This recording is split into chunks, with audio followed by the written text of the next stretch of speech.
किस्सा गरीब मजलूम बेसहारा पीड़ितों को सस्ता सुलभ न्याय दिलवाने का न्याय की कहानी एडवोकेट राजेंद्र अग्निहोत्री की जुबानी। तो आइए देखते हैं आज का एक और नया किस्सा। मेरे पास एक फोन आया, उसमें महिला बोल रही थी। उसने कहा, वकील साहब हम बहुत परेशान हैं, मैंने किसी तरीके से आपका मोबाइल नंबर पूछा तो मिला और हमने आपको कॉल किया। तो हमने कहा क्या परेशानी है? अरे कहें वकील साहब बहुत परेशान है। और आप कहाँ हैं और किस समय मिलेंगे? हमने कहा इस समय तो हम नहीं मिलेंगे, हम शाम को मिलेंगे। तो कहा ठीक, हम शाम को आ जाएंगे। मैं घर आ गया, पीछे से ही हमने देखा वो भी चली आ रही है। मैंने उसको देखा तो ऐसा लग रहा था कि वास्तव में बहुत ही मानसिक रूप से परेशान है।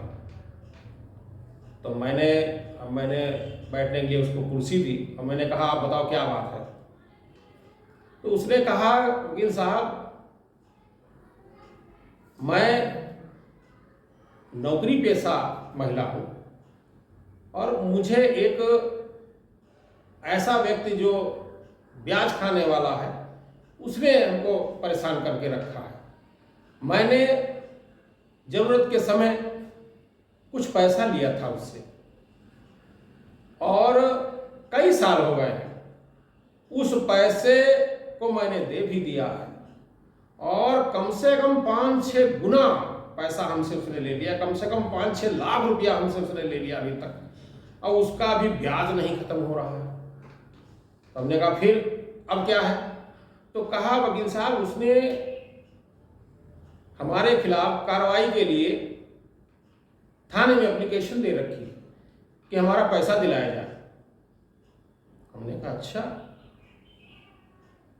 और ये भी कहा कि उसने ये भी धमकी दी है कि तुम्हारी नौकरी हम खत्म करा देंगे अगर हमारा पैसा नहीं मिला।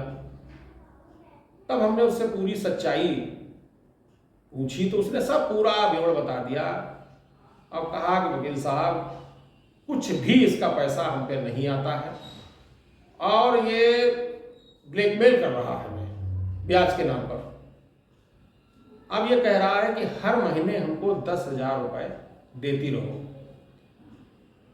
अब ये बताओ वकील साहब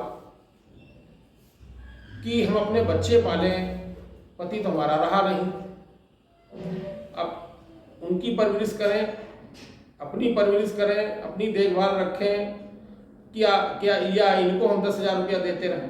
तो हमने कहा ऐसा कुछ नहीं, अगर आप पर पैसा नहीं है तो क्यों देंगे आप?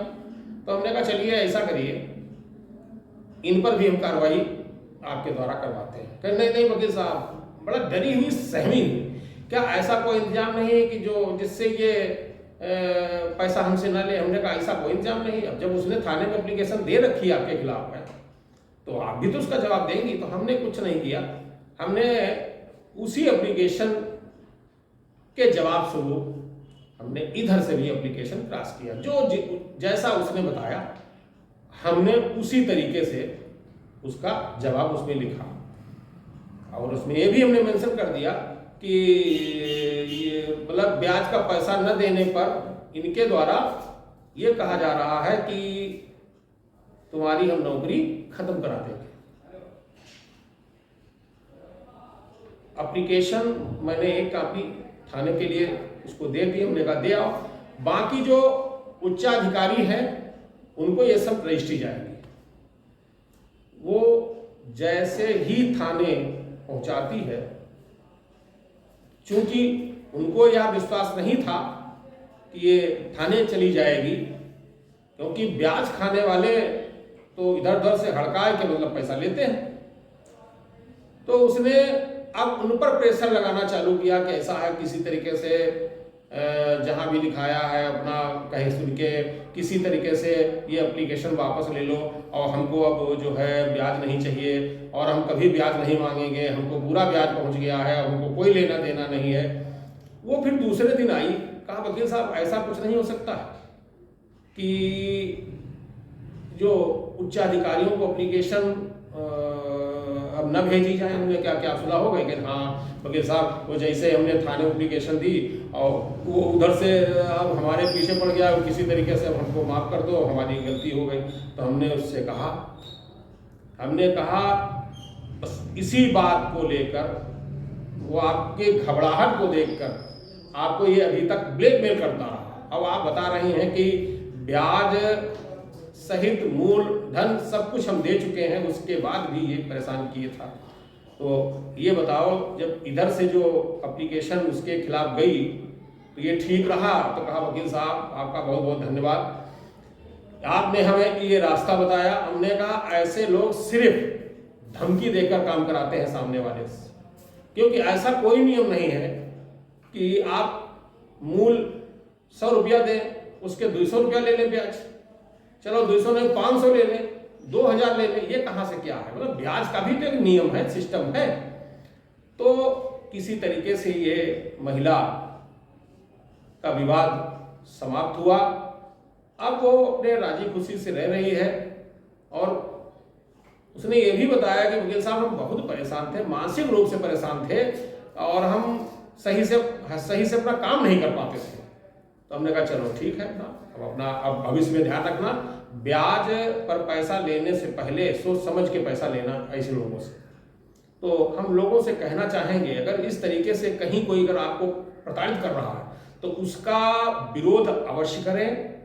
ऐसे लोग सिर्फ धमकी देकर सामने वाले को भय में रखते हैं। शासन प्रशासन आपकी जरूर सुनेगा। और कभी कभी तो ये देखा गया है कि ब्याज के चक्कर में लोग गलत सलत डायरेक्शन में चले जाते हैं। तो कभी कोई गलत सलत डायरेक्शन में न जाएं, शासन प्रशासन को अपनी पीड़ा बताएं कि कौन कहाँ पर कौन परेशान कर रहा है। हाँ, इतना हम जरूर कहना चाहेंगे, जो आपका लेन देन है, जैसे मूल पैसा वो तो आपको देना ही पड़ेगा, जिससे भी आप लेंगी या लेंगे। और ब्याज जो तय, ब्याज का मतलब ये थोड़ी ना कि आप दुगना ब्याज लेंगे, आप ये भी नहीं ले सकते हैं, एक नियम होता है ब्याज का भी।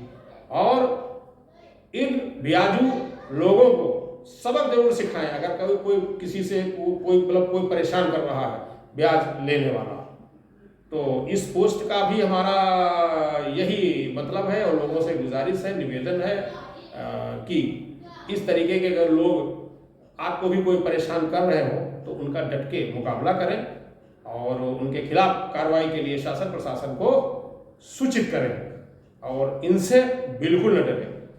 हाँ, ब्याज पर पैसा भी सोच समझ के। धन्यवाद, नमस्कार।